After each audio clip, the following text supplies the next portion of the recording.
I want you to close your eyes and imagine the feeling of waking up, not in your bed, but somewhere else entirely, with no memory of how you got there. Tonight, I'll whisper a story that might follow you into your dreams.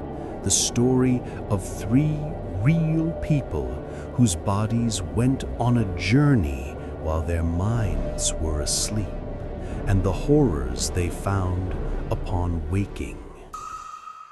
Dark tales whispered at night. My husband, Mark, has always been a sleepwalker.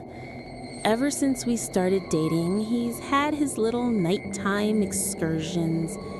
Usually it's harmless. I'd find him in the kitchen, making a sandwich he'd never eat, or standing in the living room, staring out the window.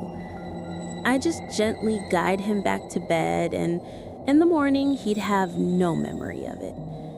It became our little joke. I was the keeper of his secret life. But one night, about 6 months ago, it stopped being funny. I woke up around 3 a.m. to the familiar feeling of the bed being empty beside me.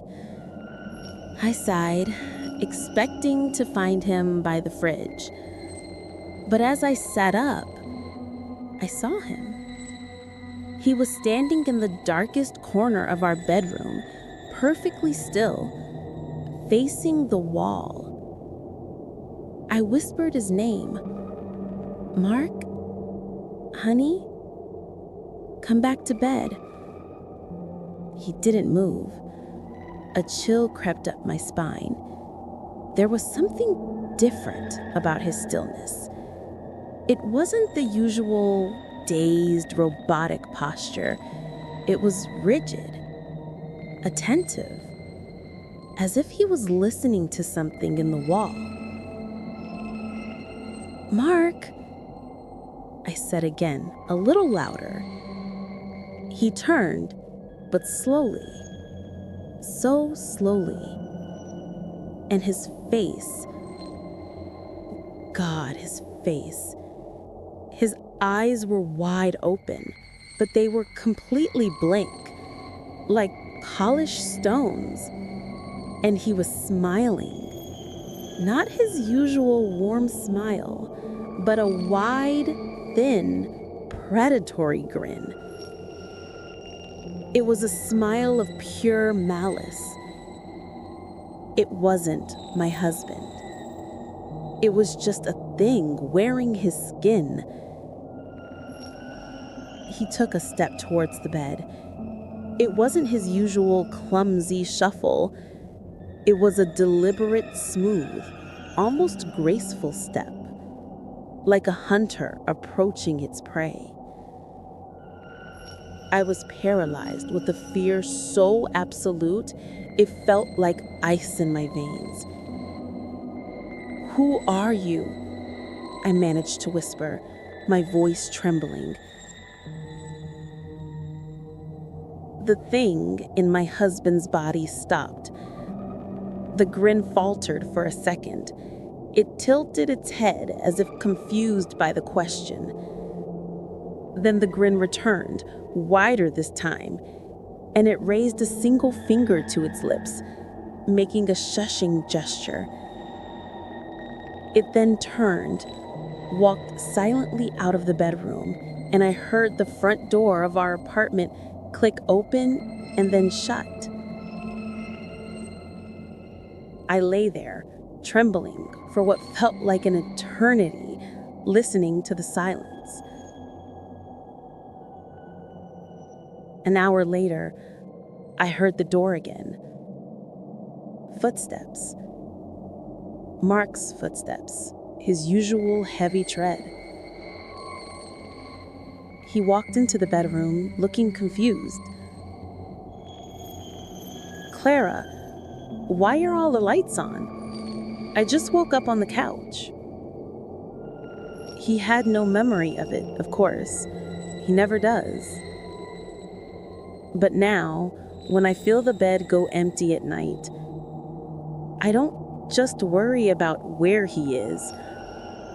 I worry about who he is and what guest is wearing my husband's face while he sleeps.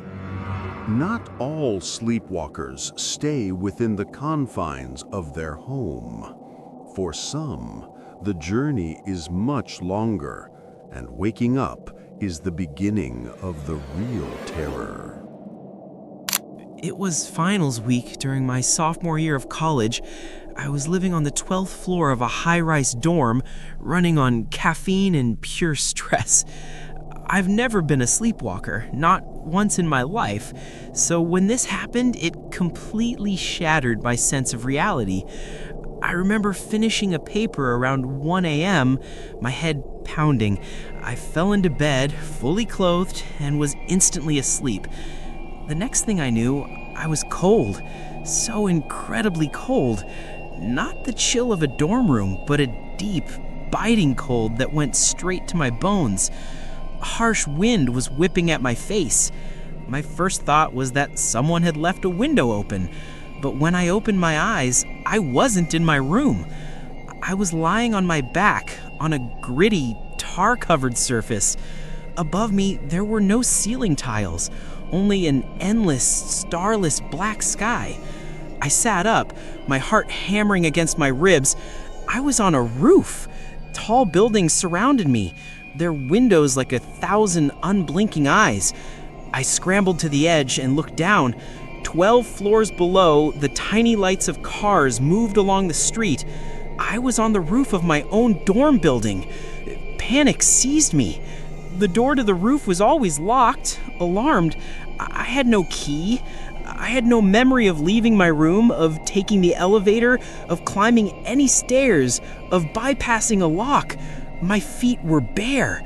The tar was rough and cold against my skin. How did I get here? The wind howled, and for a terrifying moment, I felt a strange, irrational pull.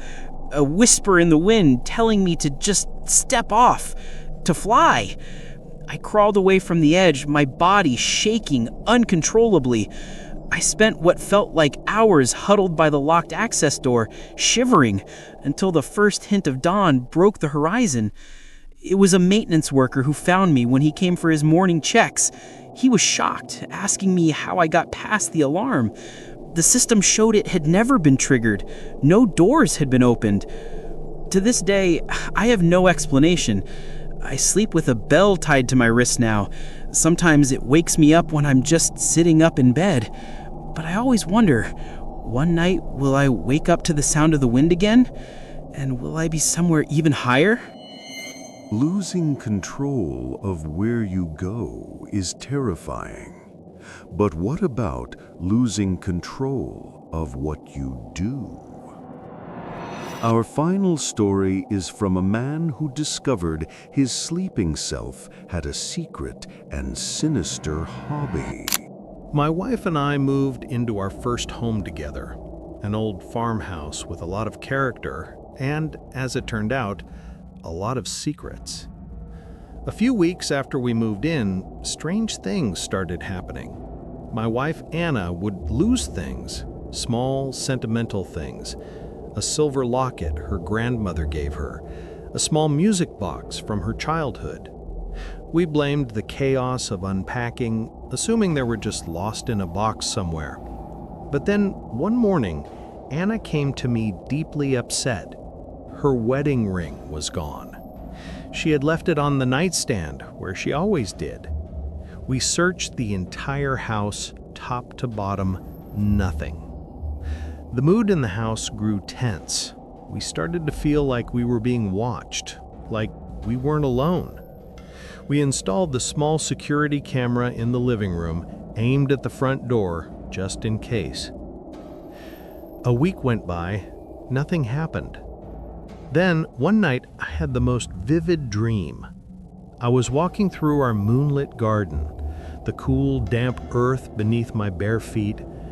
I was carrying something small and metallic. I knelt down by the old gnarled oak tree at the edge of the property and began to dig with my hands. I placed the object in the hole and covered it back up. I woke up with a start, my hands caked in dry dirt. My heart sank. I didn't want to believe it. I stumbled out of bed, went to Anna's side of the bed. On her nightstand, a small, empty indentation where her favorite earrings had been. With a sense of absolute dread, I went to the security camera footage, and I watched it. I saw myself at 2:37 a.m. get out of bed, walk to Anna's nightstand, and gently pick up her earrings. My eyes were vacant, my movements slow and deliberate. I then walked out the front door. I grabbed a shovel from the garage and went to the old oak tree. I started digging. A few inches down, the shovel hit something. It was a small, rotting wooden box. I opened it. Inside, nestled on a bed of dried leaves, was Anna's locket, her music box, her wedding ring, her earrings, and a dozen other small, forgotten trinkets from around the house. My sleeping self hadn't been losing these things. He had been collecting them, stealing them, hiding them away like a crow hoarding shiny objects. I returned everything to Anna without an explanation she would ever understand. But the real horror is this. At the very bottom of the box, beneath all of Anna's things, I found something else. A small, tarnished silver spoon, the kind you use to feed a baby. We don't have a baby. We've never owned a spoon like that. The previous owners of the house, they did.